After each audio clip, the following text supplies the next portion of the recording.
tenzende tungamire mukati mezviedzo mananda andibata ndimwino dombo ndiwigende ndimwimo tungamire tenzende tungamire semana onyaradzwa unganyara nyanza mananda anomunzwa kana matinyarara tenzi wenyanza tenzini tungamire apo ndasvika nyanza mananda ondishisa andichienda zororo ndotsamira kune mwenga andinzwe imwi moti ndinokutumamira. Kwaziwa vateereri, tinomuchingamidzai kuchirongwa the second coming of Christ chamunopiwa naPastor Gift RWODZI vekuNorth Zimbabwe Conference of the Seventh Day Adventist Church pamwe chete naPastor Caston Betera vekuEast Zimbabwe Conference of the Seventh Day Adventist Church.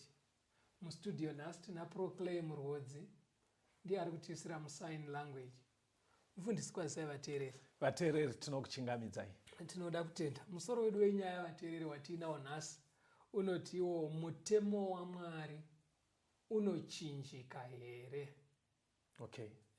All right. Mutemo waMwari unochinjika here. Dai ari amwe matauriro ungati zvinogoneka here kuti mutemo waMwari uchinje. Okay. Kana kuti uchinjwe. Okay. Now tiri kudzidza mubhuku raDhaniel tichiteera yambiro yatakapuwa naIshe Jesu yekuti kana muchida kunyatsonzwisisa kuti muwedzere kujekerwa nezvine chekuita nekudzoka kwavo kwechipiri, endai munoverenga bhuku raDhaniel sezvatinoona kuna Mateo 24:15. Tiverengere muranda wacho.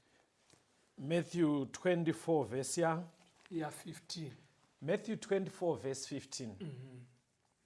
Naizvozvo kana muchiona nyangadzi yekuparadza yakarebwa nomuprofita Daniel imire panzvimbo tsvene, anorava ngaacherechedze. Saka Jesu anga abva kutsanangura zviratidzo zvichatungamira kudzoka kwake kwechipiri. Avunzwa nevadzidzi kuti tichaziva sei kuti maakuda kuuya kana kuti nyika yakuda kuguma. Ndobva ataura ndobva azoti kuti munyatsokunzwisisa kuti nyika inogumira papi, nguva yacho yaswedera zvakadii, kwete dheta ayo period yacho. Zvikanzi endai munodzidza zvakaprofitwa naDhaniel. Ndosaka tati tidzidze mubhuku raDhaniel. Regai timbotidzokere shure zvishoma tindobata imwe minongedzo yatakambobata muzvidzidzo zvapfuura. Pana Daniel 2 pavhesi ya41 kuenda pa44. Daniel chapter 2 verse 41 to 44. Zvamakaona tsoka nezvigunwe zvakaitwa pamwe nevhu remuumbi wehari pamwe nedare huchava ushe hwakaganurwa, asi simba redare richavamo. Zvamakaona dare rakavhenganiswa nevhu rekuumba naro, zvigunwe zvemakumbo zvazvakanga zvakaitwa pamwe nedare pamwe nevhu. Saizvozvo ushe huchava pamwe nesimba, pamwe hahungatane kuputsika. Uye zvamakaona dare rakavhenganiswa nevhu rekuumba naro, saizvozvo vachavhengana nemarudzi evanhu, asi havanganamatirani, sezvinoita dare risinganamatirani nevhu. Zvino nemazuva emadzimambo iwayo, Mwari wekudenga uchamutsa ushe husingatongoparadzwe, uye simba rahwo haringapfuure kune rumwe rudzi rwevanhu, asiwo huchaputsanya nekuparadza ushe uhwo hwose, ihwo huchamira nekusingaperi.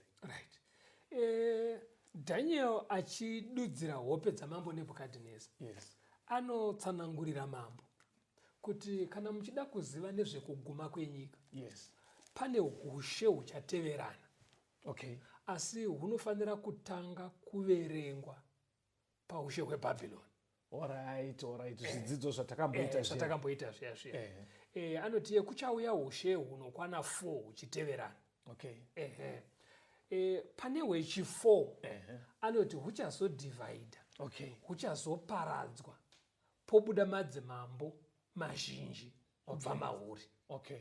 Nemazuva emadzimambo mazhinji iwayo ndo panouya Jesu. Okay. Vateereri, pari kutaurwa namufundisi umambo hwainzi tinotanga kuverenga pane hwekutanga hwacho. Umambo 4 muzvidzidzo zvakapfuura hwaitiwo hwekutanga iBhabhironi, hwechipiri iMedo Persia, hwechitatu ndehweGreece, hwechina ndehweRoman Empire. Saka muri kuti pane hwechina kudi mufundisi? Tiri kuti Roman Empire manje ndo iri kunzi mukunoguma kwayo ichatsemuka pobuda madzimambo akawanda. Ushe huchadimburwa pobuda madzimambo akawanda. Zvinotsigirwa futi pana Daniel 7. Daniel 7. Vhesi ya 23 kuenda pa 27.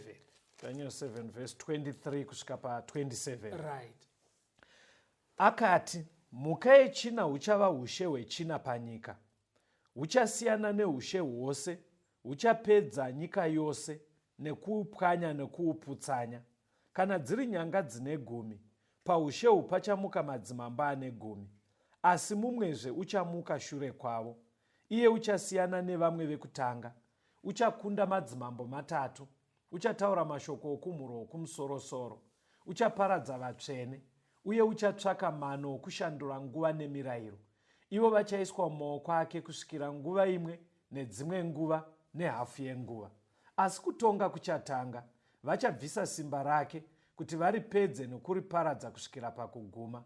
Ipapo ushe nesimba neukuru hwoushe hwese pasi pedenga rose zvichapiwa vanhu vavatsvene wokumusoro-soro. Ushe hwake ndohwokusingaperi, masimba ose achamushumira nokumuteerera. Right. Saka pari kunzi Daniel akaratidzwa dziri mumukaka. Yes. Sanobva vanzi muka yechina iri kumirira ushe hwechina kubva paBhabhironi ndo Roman Empire. Nyanga dzawaona 10 dziri mumusoro mayo, madzimambo 10 achabuda pakuparara kweushe hweRoma. Okay. Right. Saka hanzi kana madzimambo 10 aya avapo, kuchazomuka umwe futi mambo wechi11 panguva ye10 ava. Iye kana amuka hanzi anokunda madzimambo 3 kubva pa10 aya. Okubva pane 10 okunda 3. Obva aparadzwa zvachose 3 aya. 3 aya. Okay. Obva aparadzwa zvamuchose zvekuti haazomuki futi. Okay. Right. Saka kunozosara 7 pa10 ekutanga. Vachitonga pamwe chete neuya azouya shurewo. Okay. Kureva kuti kuchasara vari 8. Okay. Pavanenge vachitonga vari 8, hanzi ndo pachagara dare rekudenga. NdiMwari ari kutaurwa kastori. It's okay. NdiMwari anogara nedare rake. Hanzi pakugara kwavanoita vachikurukura. Ndo resolution yavanobuda nayo ndeyekutora masimba. Resolution chibvumirano chavanobuda nacho kudare rekudenga. Kubvisa masimba pana uyu mambo wechi8. Ku7 ava vatorerwe. Now vanenge vachitonga pamwe chete 7 ava newechi8. Asi mabudiro azvinoita kana muchinatsokudzidza zvoratidza kuti wechi8 ane simba kudarika vamwe 7 aya, maitiro ake. 7 ava ndo muri kureva vatakambodzidza vaya mufundisi. Kuti 7 vakasara pakuparara kweRoma. Vataidzidza vaya vaiti ana Britain, right, France, right, Italy, German, right, Switzerland, right, Spain, Portugal. Neinfluence yavo pasi rese ivava newechi8. Right. Saka but zviri kunzi masimba anotorwa kune wechi8. Zvoita sekunge ndiega anenge aripo. Yet paine vamwe vese vanenge vachitonga vese hesi. Asi wechi8 uyu sezvatakadzidza muchidzidzo chimwe chapfuura kuti ane kaitiro kake, anonzi anotaura zvekumhura Mwari. 1 wechi8 uyu. Right. Anorwa nevatsvene, kupersecute, kutambudza vatsvene. Chimwe chacho mushure meunge aparadza madzimambo matatu aya anonzi achachinja mutemo waMwari. Okay. Saka uri kuona kuti kaitiro kake kakasiyana nevamwe 7 ava. Okay. Vari kutonga navo. Vamwe varongoita zvematongerwo enyika. Uyo anenge ari kupindira munyaya dzekunamata. Okay. Achinovavarira zvine chekuita naMwari. Okay. Ndo zvinozoita manje kuti dare rekudenga rigare richiita unge rakananga paari. Because aita kakuitawo kari kutoratidza kuti ari outstanding. Kakuita kakewo futi kanoita unge kakanangana naMwari. Handiti wapaona manje. Saka ndo pakugara dara apa ndo pari kubva paita kuti nyika izonoguma. Saka zvanzi masimba kana abviswa kwaari, ushe hunobva wapiwa kuvatsvene. Kuti kana zvinzi ushe hunopiwa kuvatsvene, vatsvene vachagara paushe panouya Jesu, vakutonga pamwe chete naKristu. Okay. Saka ndo zvazviri kureva. Alright. Handiti wapabata. Saka zvazvinoreva ndezvekuti ndo panzi paya kuna Daniel 2 nemazuva emadzimambo iwayo Jesu anouya.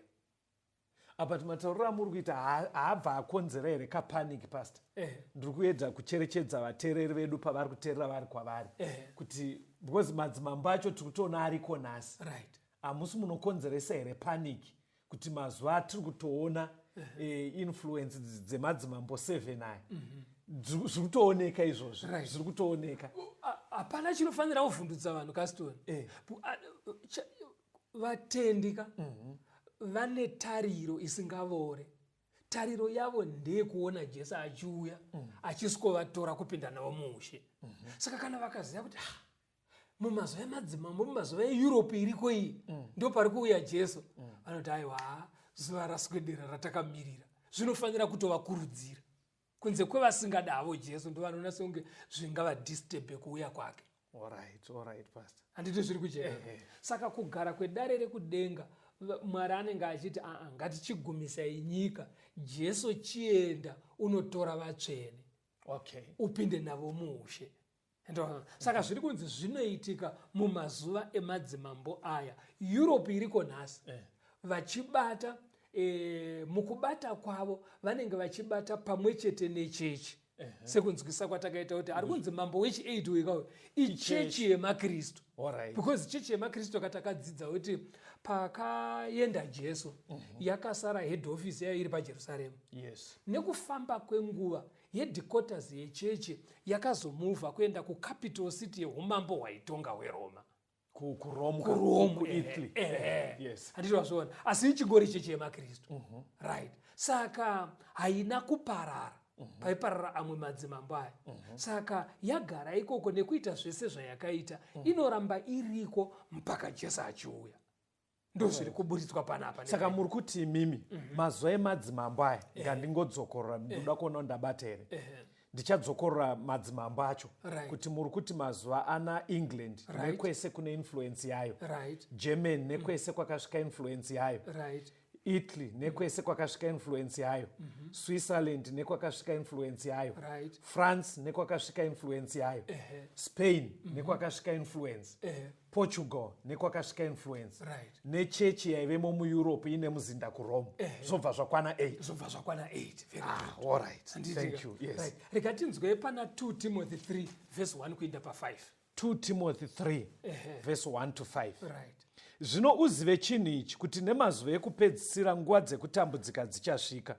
Nekuti vanhu vachava vanozvida, vanoda mari, vanozvirumbidza, vanozvikudza, vanotuka, vasingateerere vabereki, vasingavonge, vasati vari vatsvene, vasina rudo chairwo, vasingadi kuyanana, vanochera vamwe, vasingazvidzore, vane hasha, vasingadi zvinhu zvakanaka, vanonyengera, vasingarangarire, vanoita manyawi, vanoda zvinofadza zvenyika kupfuura Mwari, vane mufananidzo bedzi wekunamata Mwari, asi vakarasa simba rako, ufuratire vanhu ivavavo. Chimiro chiri kutsanangurwa naPaul. Chaiti ndo chimiro chiri kuuya muchechi yemaKristu.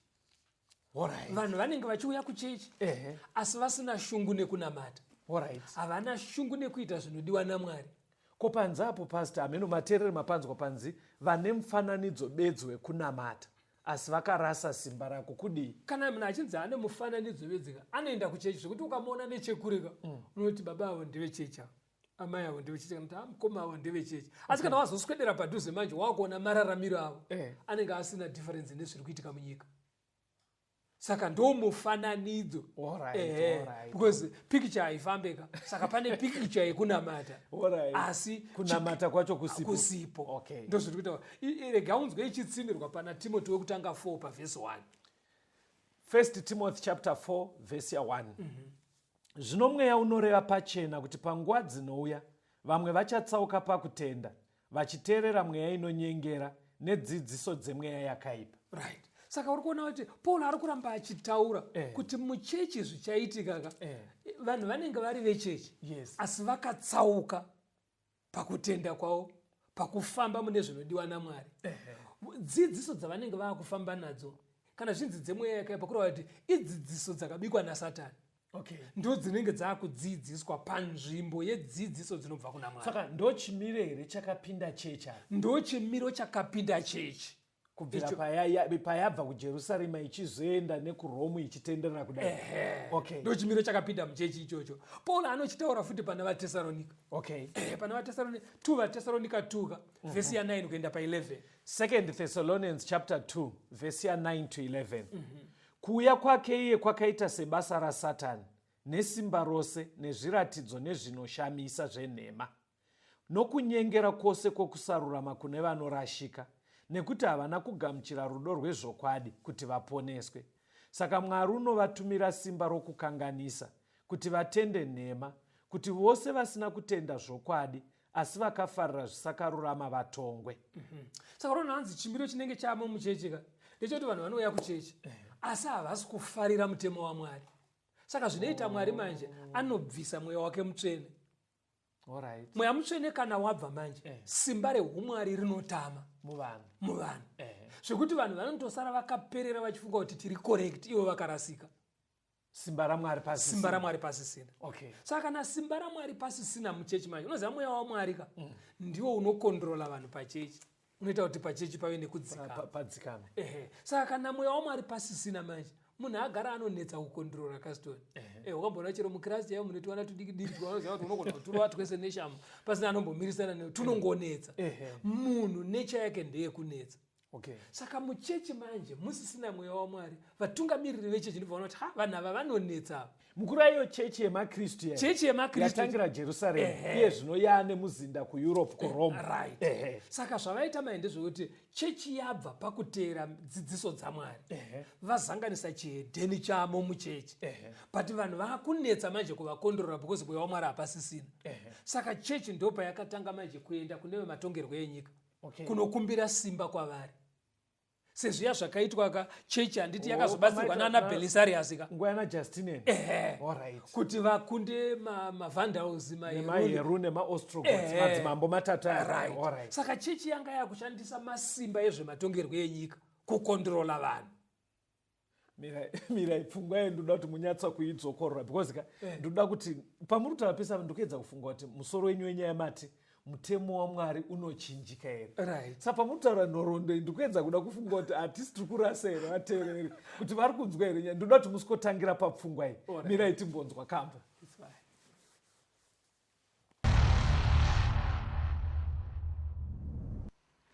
Mambo wedu atidaidza kuchicho chake chekudenga tumira sei mutombo mambo apinda mambo apinda kuzotitonga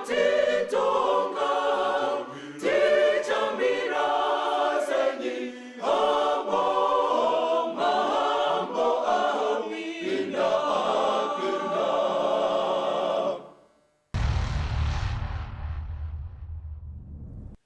Tinomuchingamidza vateereri, tiri kuenderera mberi nehurukuro yedu. Mutemo waMwari unochinjika here?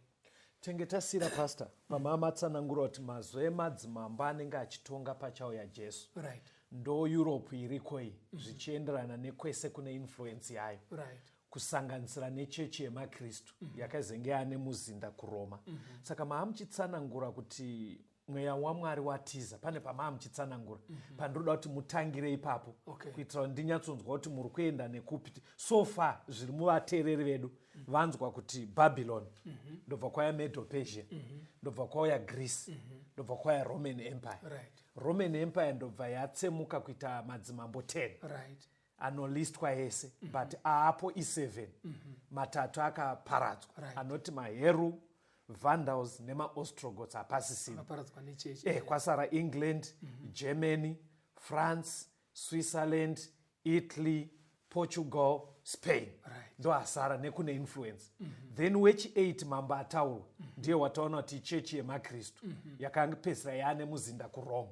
Right. Ndo pandoda kuti chikondinya itinzwa maamuchiti kudii taona kuti mazuva akataurwa naPauro anga ati mweya waMwari watama, vanhu vanosara vane mufananidzo chete.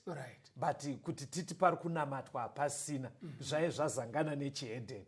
Ndobva mati kudii handiti. Saka pane chimiro chakadaro manje. Yes.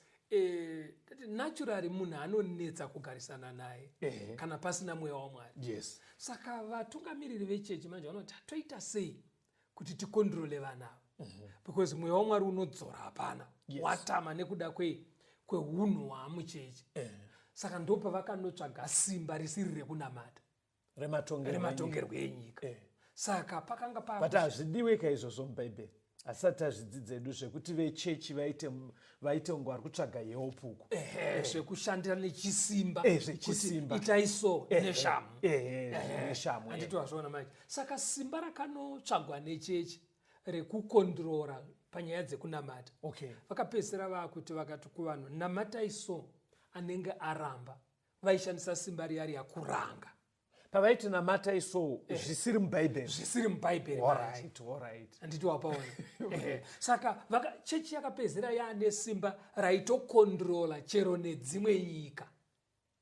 Ndo zvakazokonzera kuti muna 1798 ka uyu Napoleon paakatuma army general Bethia kunosunga bishop mukuru kuRome.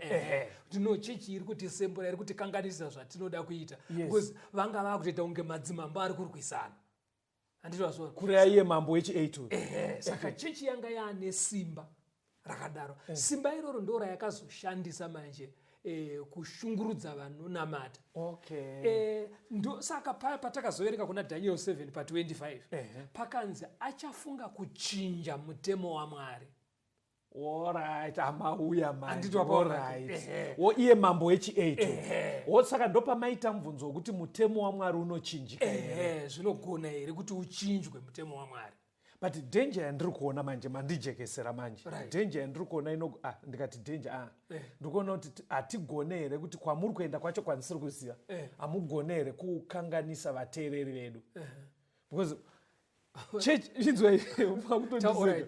chechi yedu kai yemakristu payakazosvika chimiro chakadai vachirova vanhu vasiri kuteedzera zvavari kuita, mweya waMwari watama.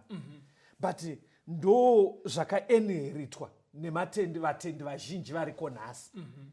Idzo dziso dzacho dzakatanga dziri dzakonzerwa nekuti mweya waMwari wabva, dzinenge dzisiri dzemubhaibheri, ndo zvakainheritwa nevatendi vakawanda variko nhasi.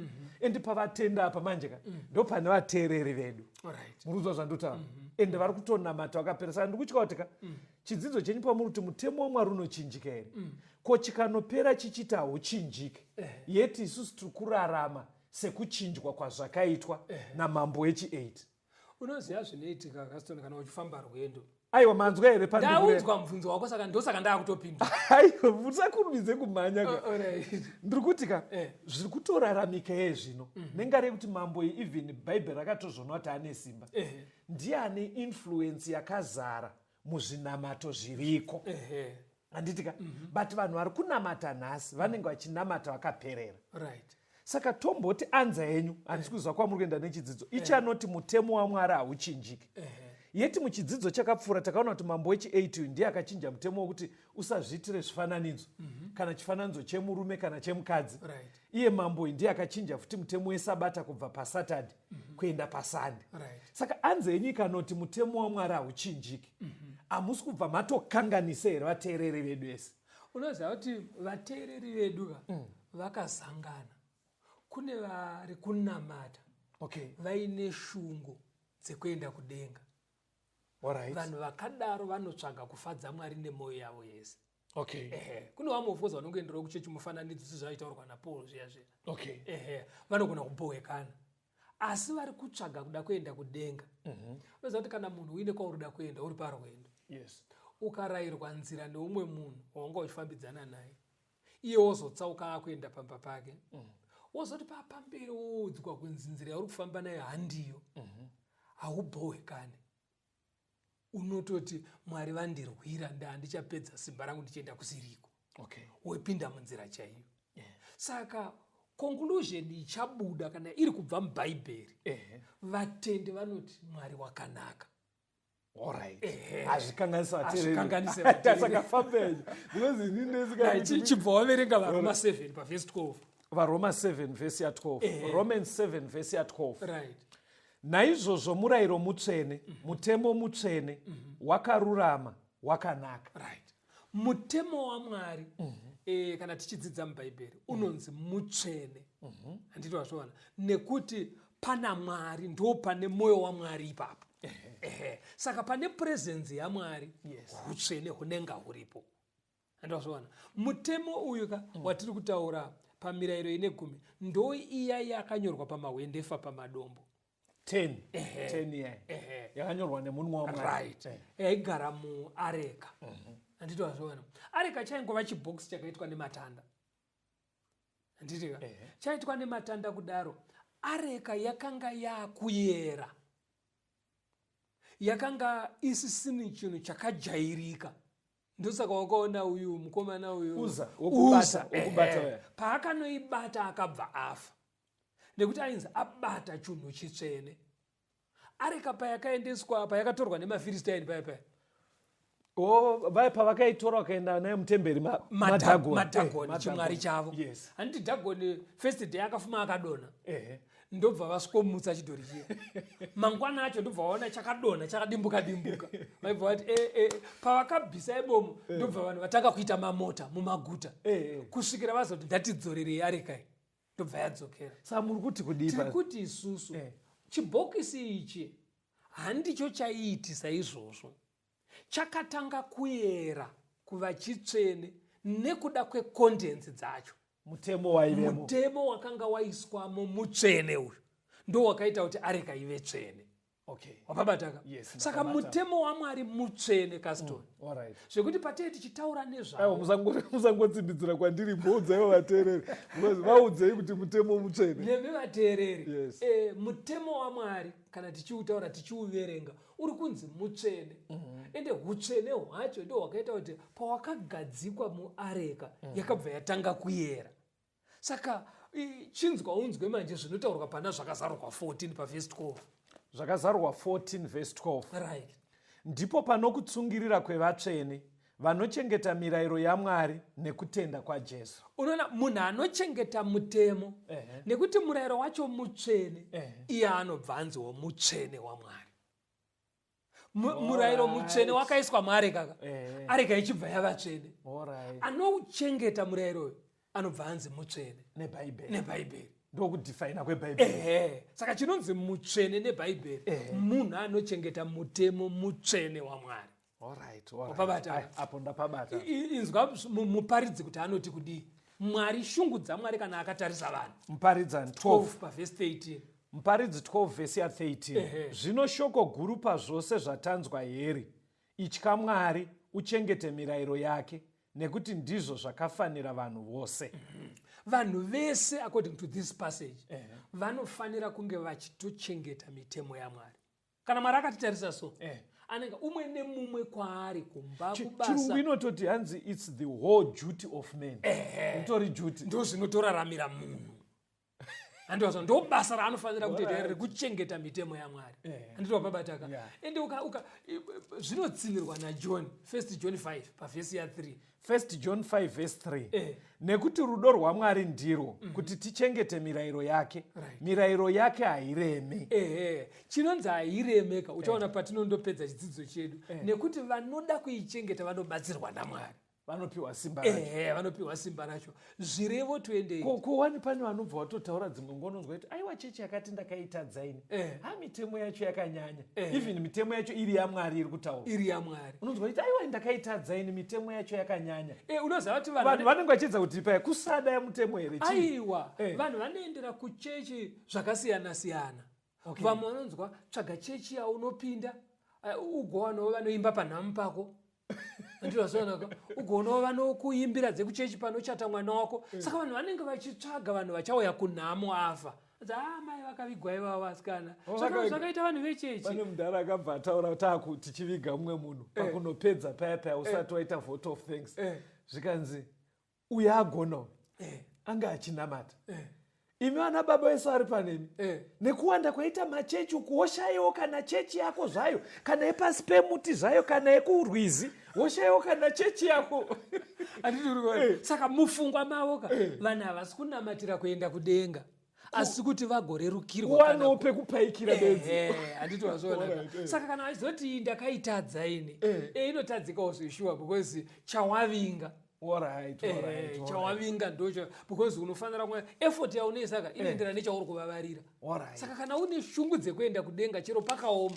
Saka uchiona vanhu vachiti nekunonaya unoona ambuya vachisima zviyo vari kutarisira zvavachazodya. Asi umwe asinei nazvo anoti aregai kumbogasa. Saka kana wakunamata manje unoshingaira nekuti ndo zviri kudiwa naMwari. Plus pana zvirevo 28 pavhesi ya9. Proverbs 28 verse 9. Unoramba kunzwa murayiro nenzeve yake, kunyangwe nemunyengetero wake unonyangadza. Saka munhu kana achiti chechi yandiremera because pataurwa murayiro waMwari, asi wopfugama achinamata, hanzi pakunamata kwacho, kunamata kwaunenge uchitosvotesa Mwari. Wakamboona kamwana kanobhohwa kasingateereri kuti enda unditorera mutsvairo panze hakadi, nditorera mvura yekunwa hakadi, nditorere kapu yandasiyapo hakadi, kozoti mai ndaane nzara. Karamba zvinhu 4 handiti wazora. Saka ndozvinoita vanhu chengeta sabata hadi, usaite upombwe hadi, usaite makuwa hadi, kana arwara manje usapfugamire zvidhori hadi, kana arwara manje Mwari ndimi muponesi. Munamato wakadaro unosvota Mwari manje. Ndo zviri kutaurwa nazvirevo. Inzwa pana Mark 7 unzwe pavhesi ya6 kuenda pana 8. Mark 7 verse 6 to 8. Akati kwavari, Isaya wakaprofita kwazvo pamusoro penyu imi vanyengeri, sezvazvakanyorwa zvichinzi, vanhu ava vanondikudza nemiromo yavo, asi mwoyo yavo iri kure neni. Asi vanondinamata pasina, vachidzidzisa dzidziso iri mirayiro yevanhu. Munosiya mirayiro yaMwari muchichengeta tsika dzevanhu. Saka kune kunonzi kunamata pasina. Kunamata kusina chakunoburitsa, hakuna kwakunosvitsa vanhu. Kuenda kuchechika usingachengete mitemo yaMwari kunonzi kunamata pasina. Hakusvitse vanhu kudenga. Kungoitawo zvekuti uwane vanhu vekusocializa navo, vekufambidzana navo. Handiti wazviona. Asi hazvisvitsi vanhu mushe muupenyu husingaperi. Saka pakunamata vanhu, kunamata kunofanira kuitwa nevatsvene, ndo vachauya kuzotorwa naJesu. But chinoita munhu mutsvene chi? Akanga atenda muna Jesu, ropa raKristu rochenesa kubva muzvivi zvake, opiwa simba nemweya mutsvene kuchengeta mitemo mitsvene yaMwari. Wakurarama uri mutsvene. Ndo kunamata kunodiwa naMwari. Saka muri kuti here pastor imimi patiri kudzidza nyaya yemadzimambo 7 newechi 8. Muri kuti here kuri kunzi kunamata pasinapa ndo chimiro chakapesera chaamuchechi. Ndo chimiro chakapesera chaamuchechi. Chichiri kuwanikwa nanhasi pakati pevamwe. Chekukondinya nekuita vanhu vachidana zita raKristu asi vasingachengete mirayiro yake. Inzwa pana Luka 4 unzwe vhesi ya25 kuenda pa27. Luke 4 verse 25. Ndinokuudzai shoko iri razvokwadi, Kwakanga kune chirikadzi zhinji pakati pavaIsraeri pamazuva aEriya. Panguva yakazarirwa denga makore 3 nemwedzi 6, nzara huru ikavapo panyika yose. Asi Eriya haana kutumwa kune mumwe wavo, asi wakatumwa Serapati bedzi munyika yeSidhoni kune mukadzi waive shirikadzi. Kwakanga kuine naive nemaperembudzi vazhinji pakati pavaIsraeri pamazuva omuprofita Erisha. Hakuna mumwe wavo wakanatswa asi Namani bedzi muSiria.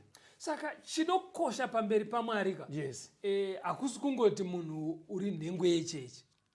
Mwari vanokoshesa kuteerera more than kungova nhengo yechechi.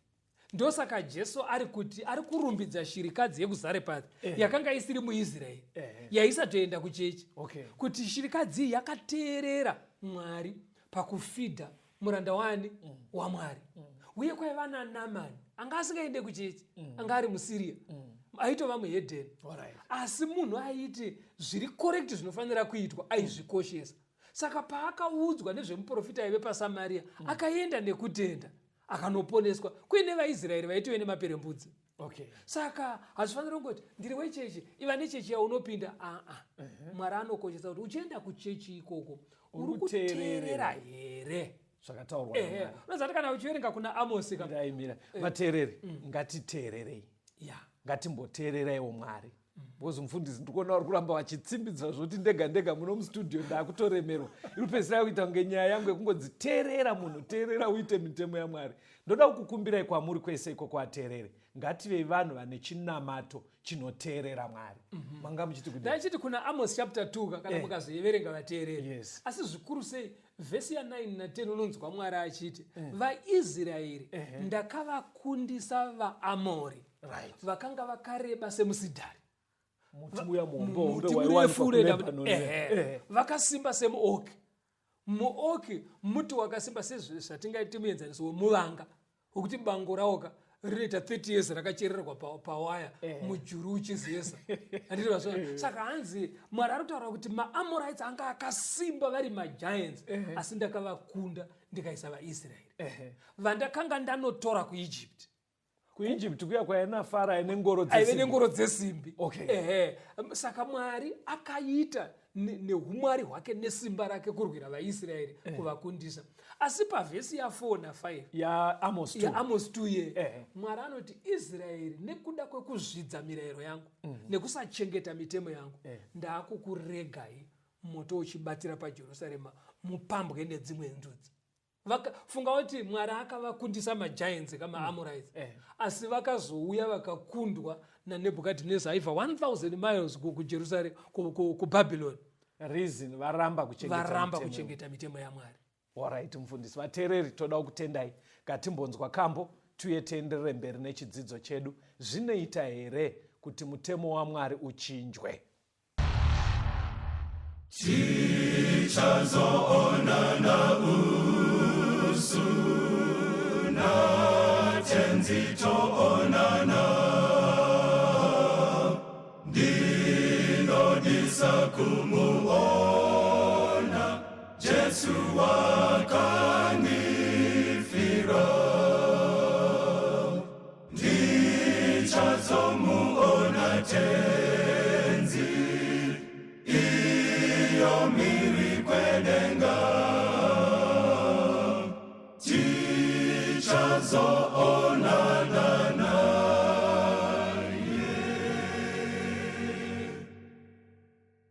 Gare kumusha.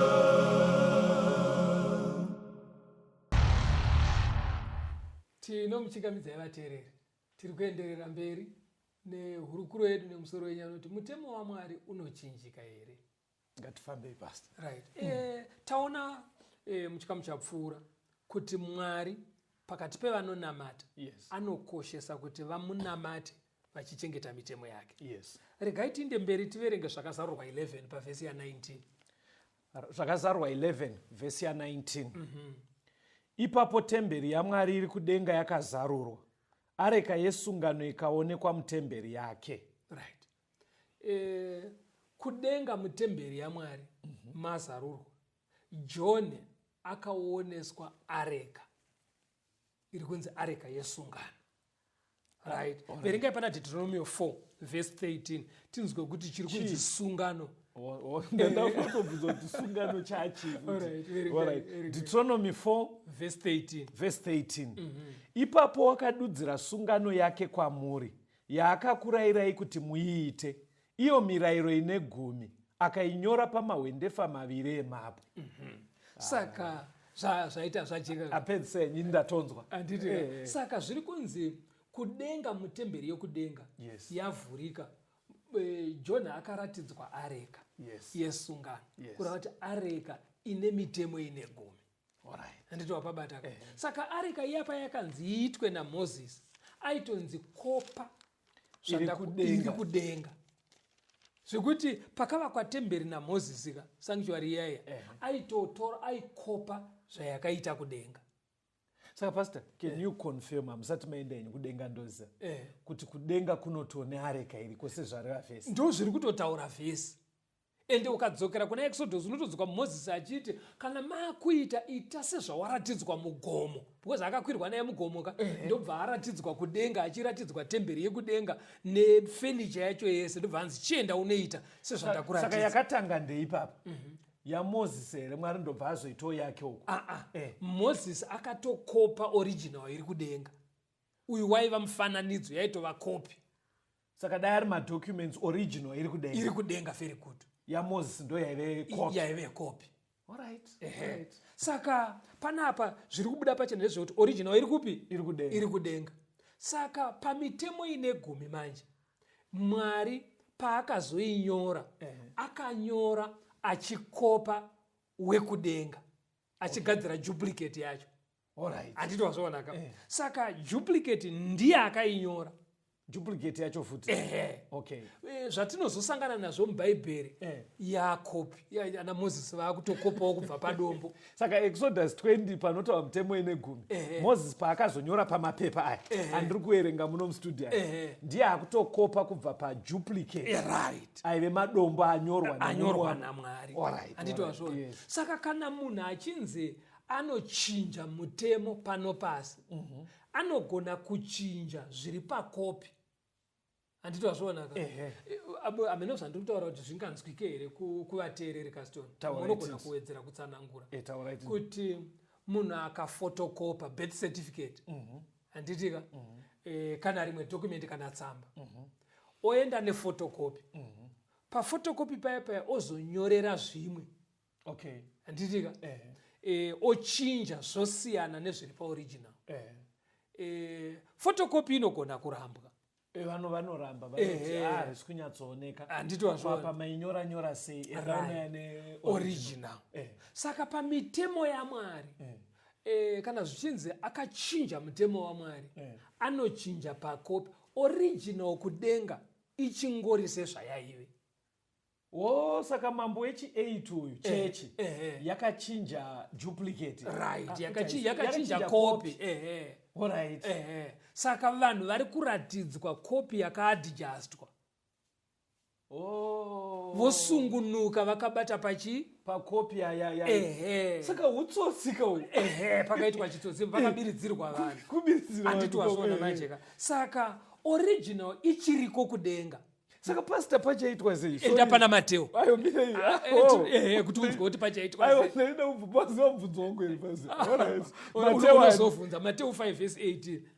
Nekuti zviro kwazvo ndinoti kwamuri kusvikira denga nepasi zvichipfuura yota imwe kana tsanga imwe yemurayiro hazvingatongopfuure zvisati zvaitika zvose. Andinozviona uchabvunza mubvunzo wako. Panapa pari kunze kusvikira denga nenyika zvichiguma. Murayiro original sezvairi kudenga haichinje. Inotsinirwa pana mapisarema iyoyo 119 pavhesi 8 and 9. Psalms 119 verse 8 and 9. Murayiro wenyu wose wakatendeka. Verse 8 and 9. Shoko renyu rakasimba kudenga nekusingaperi Jehovha. Shoko zvakasimba kudenga sezvazviri hanzi hapana kana koma kana full stop inobva. Uko kuri intact. Uko zvakabatana. Inzwa pana mapisarema 111 verse 7 na 8 unzwe. Mapisarema 111 verse 7 na 8. mabasa omaoko ake izvokwadi nekururamisira, mirayiro yake yose yakasimba, yakasimbiswa nekusingaperi-peri, yakaitwa nezvokwadi nekururama. Andiri kupaona manje.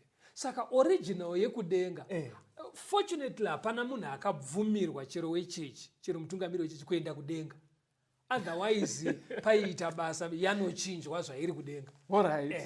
Saka mitemo yaMwari kudenga ichingori sezvayakanga iri.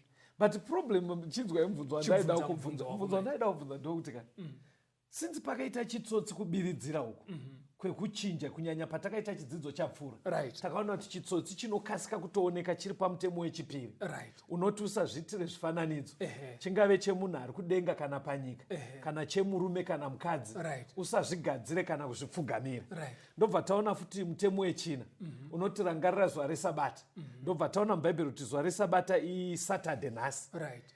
But zviri kuratidza kuti vakawanda vari kuchengeta sono, ndobva taona kuti haisi mhosva yevanhu variko iye zvino. Iyi ndimambo echi8 ichechi yakachinja. Saka ndikuti Mwari achapa reconcile sei pastor kuti iye ane original ka iri kutaura zvakasiyana nezviri kuraramwa nesu panyika. Iyo zvimwe mabasa mabhizinesi amunoita mumaofisi ka anotokudzidzisa zvichaitwa naMwari. Because panonzi endai munotigira original. Saka Mwari zvaanongoita anongoti kana muchinamata ka imiteedzerai zviri paoriginal. Inzwa pastor. Maexample enyu ka inini sorry ndinoita kunge ndine bias kuateerera. Mukati mumabasa vakaona pasinaita musha vanoti enda unoya neningi, munobva mapa pfungwa sekunge muri kuti pachauya Jesu. Vatendi vakawanda vakanzi Wedu izvi handisi kuzviona musha haisi original, taurai neimwe language muri kuti because muda unosiya pfungwa yekuita kunge zvinodzika zvinhu zviri kuita vateereri vedu veseka hazvisi kugashirika pamberi paMwari. Aiwa, vateereri pakunamata unoziva kuti kana uchida kuita driver ka hauteerere nyaya dzinotaurwa panhamo muri pachoto, unonoverenga highway code, ndo yaunotestwa nayo, ndo inokuudza zvinoitwa murodhi. Okay. Hauzoti asekuru wangu wakandiudza kuti baba munongo waitaura zvakati tiri panhamo paranziro. Aiwa, unoteedzera zviri kutaurwa muhighway code. Yes. Saka chinhu chakanakira pakunamata tine bhaibheri iri. Okay. Saka rinoda kuti Mwari ndibetserei ndinzwisise zvariri kutaura panyaya dzemurayiro uyu. Saka ndo rinobva raisa pachena kuti mutemo inegumika haina kungotanga naMozisi. Original yacho, original copy iri kudenga. Saka kana ndakunzwa pastor, mati mutemo waMwari unogona kuchinjwa here? Ndo chidzidzo chenu. Ndo chidzidzo chatiri kufa. Kana ndiri kunzwa zvakanaka ndopindura here. Haugone kuchinjwa. Nemhaka aiwa ndomanzwira because mati original iri kudenga. Hakuna munhu atasvika. Saka ndagona kupindura kudaro chindibatsira iwapo. Right.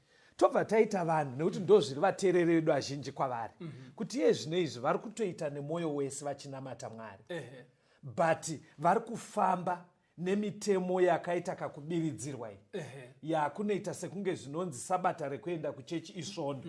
Vamwe vacho vakutogona kutonamata mavanonamatira muine zvifananidzo, zvinhu zvakabiridzirwa nechechi kare, madark ages. Saka vanhu vakadaro but vachiita nemwoyo wakaperera, tiri kuti pastor handiye akachinja kuperera, handiye akachinja mandibatera. Tisati taenda mberi unoziva kuti varipo vamwe vana vakapopotera ticha exam rauya zvikanzi ticha vakati ticha zviri wrong, ende zveshuwa ticha anga ava ticha zviri wrong, but havana kuuya vakapasa mhosva ndeyaticha, vakangofoira zvakadaro. Saka nyaya hombe haisi pakuti zvavari kuteedzera zvakatoitwa kare, pakunamata zvoda kuti munhu uti Mwari ndibetserei ufambe zviri correct, because zviri correct zviripo. Pandandira example yeexam iyi unoziva vateerera ameno kana manzwa example iri kuratidza kuti tinogona kuva takatichwa zviri wrong nguva yesei, but we are fortunate because Jesu haasati auya. Exam haisati yadii yatingati yamako ndopa zvakana Jesu asati yakapasa. Saka kureva kuti pane mukana vateereri, pane mukana wokugadzisa pane kuti ungoti manje ndozozvidii, ndopandakazvarwa ndiri, ndomandakakurira, zveshuwa exam haizotarise izvozvo. Ndofunga zvanzwisika. Panopindwa mumabhazi paya munhu andi vanombowana ukasvika unoti bhazi ndori kuenda kumusha wopinda, saka munhu anosvikosarudza siti yaanoda. Wagara bhazi kwatopinda vanhu vakati kuti ndobva kwazongoya mwe akati bhazi iri neiri hanzi handiro riri kuenda, bhazi riri kuenda riri paseri apo. Woziva zvokuti anogona kuchinja mabhazi saka iwe ukati ndindaita festival kupinda muno munhu andagara pandioda handichaenda mune riro ane vanhu 50 ambeni kuti unosvika unoenda here. Saka kune vamwe vanhu ko kana bhazi rikunzi rakuenda mutoona vanhu 3 chete kuona rakazara, iri renyu ranga ratozara pasi, riri kuenda kuine 3 chete. Kana uri kuda kuenda kauri serious unoenda kune riri kuenda, wobva pane ruzhinji here apa pasi. Ipapo tiri kungokanda mienzaniseka kuti vanhu vashandise pfungwa dzavo. Ndizvozvo zveshuwa ndikutokunzwisisa vayere. Rega tisiye tajekesa chimwe chinhu tisati takonkluda chidzidzo chino. Deuteronomy 5 pavhesi 22. Deuteronomy 5 vhesi ya22. Jehovha wakataura mashoko aya ose pagomo kuungano yenyu yose, ari mukati memoto negore, nekusviba kukuru nenzwi guru. Haana kuwedzera mamwe, akaanyora pamahwendefa mairi emabwe, akandipa iwo. Saka ma10 commandments akataurwa naMwari. Ndobva apuwa, ndobva anyora padombo, ndobva apa kuna Moses. Moses paakadzika ndokusikuona vaIsraeri vachitamba pamberi pemhuru, ndobva apunza matombo aya. Chapter 10 yaDeuteronomy, Moses ndobva anzivesa futi mamwe matombo 2. Chapter 10 ndatoko pasi. Uye nawo kuno verenga vhesi 3 kuenda pa5. Naizvozvo ndakaita areka yematanda omaakesiya, ndikaveza mahwendefa mairi emabwe akanga akaita sookutanga, ndikakwira mugomo, ndakabata mahwendefa maviri muruoko rwangu. Akanyora pamahwendefa zvakafanana nerunyoro rwekutanga, aya mashoko ane 10 amakaudzwa naJehovha pagomo ari mukati memoto nezuva reungano. Jehovha akandipa iwo. Saka Jehovha akadzokorora futi kunonyora pamatombo echipiri. Mitemo ine 10. Moses adzoka nayo. Enda pana Exodus 24 tinzwa kuti akasvikoisa kupi matombo aya. Exodus 24 verse 3 na 4 nevhesi ya7 wateerera. Zvino Mozisi akauya akaudza vanhu mashoko ose aJehovha nezvaakanga atema zvose. Vanhu vakapindura nenzwi rimwe akati, mashoko ose akarebwa naJehovha tichaaita. Mozisi akanyora mashoko ose aJehovha, akamuka mangwanani akandovaka atari. Verse 7. Akatora bhuku yesungano akarava vanhu vachizvinzwa, ivo vakaita zvose zvakarebwa naJehovha, vakati tichazviita, tichateerera. Saka uri kuona panapa pandima dzataverenga idzi. Pane mirayiro ine 10 yakanyorwa padombo naMwari. Ndobva apa matombo aya kuna Moses. Ndobva asvikoiswa muareka. Mwari ndobva ataura mimwe mirayiro kuna Moses nekuvaIsraeri vachinzwa. Ndobva Moses ainyora mubhuku mirayiro iyayo. Ainyora mubhuku, ndobva adzika nebhuku riya. Pana Deuteronomy 31 bhuku riya rakaiswa kupi? Deuteronomy 31 verse 24 kusvika pa26. Zvino Mozisi wakati apedza kunyora mashoko omurayiro uyu mubhuku kusvikira apera, Mozisi akarayira vaRevhi vaitakura areka yesungano yaJehovha akati, torai bhuku iyi yemurayiro muiise parutivi rweareka yesungano yaJehovha Mwari wenyu, kuti ikupupurireiko, nekuti ndinoziva kusanzwa nekusateerera kwenyu. Saka kuna Deuteronomy tanzwa kuti ma10 commandments anyorwa padombo, matombo akasvikoiswa muareka. Ndobva zvanzi Moses azonyora mumwe murayiro, akaunyora mubhuku, ndobva wasvikoiswa pasaidi peake. Murayiro wakanyorwa naMoses yaive mirayiro yakasiyana siyana. Kwaiti macivil laws, ndo mirayiro yekugarisana. Poita maheralds nemadietary laws, mirayiro yezveutano nezvekudya. Koita maceremonial laws, ndo ipi? Ndo ine chekuita nekupira kwaitwa makwai nezvimwe zvakadaro. Tsika dzekupira ndo zvakasvikoiswa mubhuku parutivi. Zvanyorwa naMoses. Ine 10 yakanyorwa naMwari ikaiswa mukati. Saka pane 2 sets dzemirayiro. Murayiro weSabata uri paseti yemukati meareka. Ko murayiro wokuti usapfugamire zvidhori kana kuzvigadzira uri paseti iri pamatombo mukati meareka. ndiye kunyora kwaMwari. ndiMwari akanyora, haisi yerunyoro rwaMozisi. Saka kana taakuzoverenga manje kuna vaGalatia 3 paGalatia 3 pavhesi ya24 na25, Galatians 3 verse 23, 24 na 25. Saizvozvo murayiro wakanga uri muperekedzi wedu kutiisa kuna Kristu kuti tiruramiswe. Zvino kutenda zvakwakasvika, hatichisiri pasi pemuperekedzi. Panapa Paul akutaura manje Jesu auya, Yes. atofa pamuchinjiko, amuka aenda kudenga. Zvikanzi pane murayiro waitiperekedza kusvikira Kristu auya. Na ukaenda pamaceremonial laws, mirayiro yekupira makwai, Jesu paakafa ndiye akabva atora nzvimbo yehwai dzaipirwa dziya. Saka hwai hadzisina basa. Dzaifanoshandiswa semuenzaniso.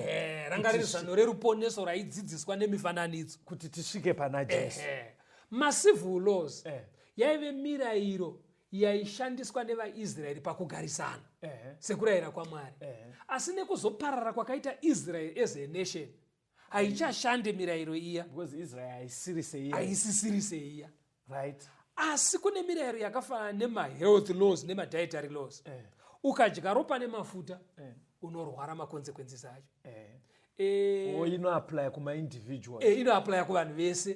Handiti wazvaonaka. Koita mumwe mirayiro yakafanana nekuti zvatinoereka kuna Deuteronomy 23, Mwari anoti kana muchienda kunozvibatsira, enda nechiraya. Chaya chakaita unge chipadza chekuti munhu ainochera chifoshoro ofutsira zvinobva kwaari.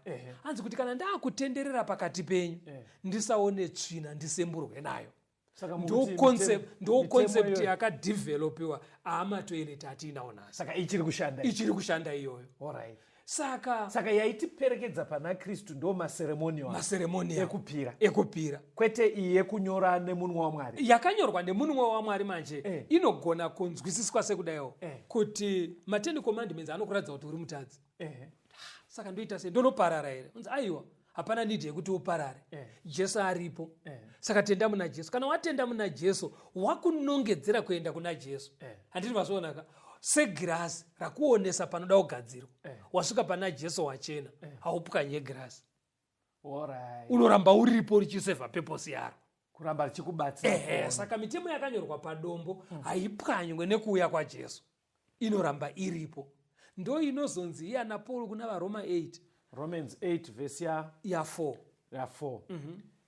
Nekuti zvakanga zvisingakwaniswe nemurayiro pakushayiwa kwawo simba nekuda kwenyama, Mwari pakutuma kwake mwanakomana wake nemufananidzo yenyama yezvivi nekuda kwezvivi, wakapa mhosva zvivi zviri munyama, kuti zvakarehwa nemurayiro zviitike matiri isu, tisingafambe nenyama asi nemweya. Saka Jesu akafa kuti tigone kuchengeta mitemo.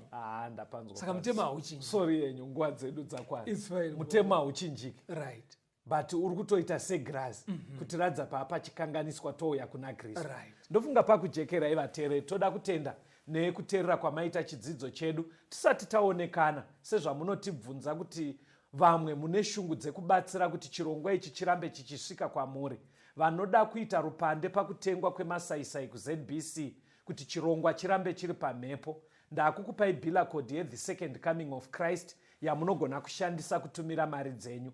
Inotiyo *151*2*5*347*681* amount hash. Dai Mwari akukomborerai. Right. Vane mibvunzo vanoda kubatana nesu, tinyorai namba 0775 460 175. 0775 460 175. Kana kuti 0716 452 086. 0716 452 086. Mwari ave nemi, tigosangana muchikamu chinotevera. Tenzende tungamirwe mukati mezviedzo mananda andibata ndimwino dombo ndiwike ndimwimo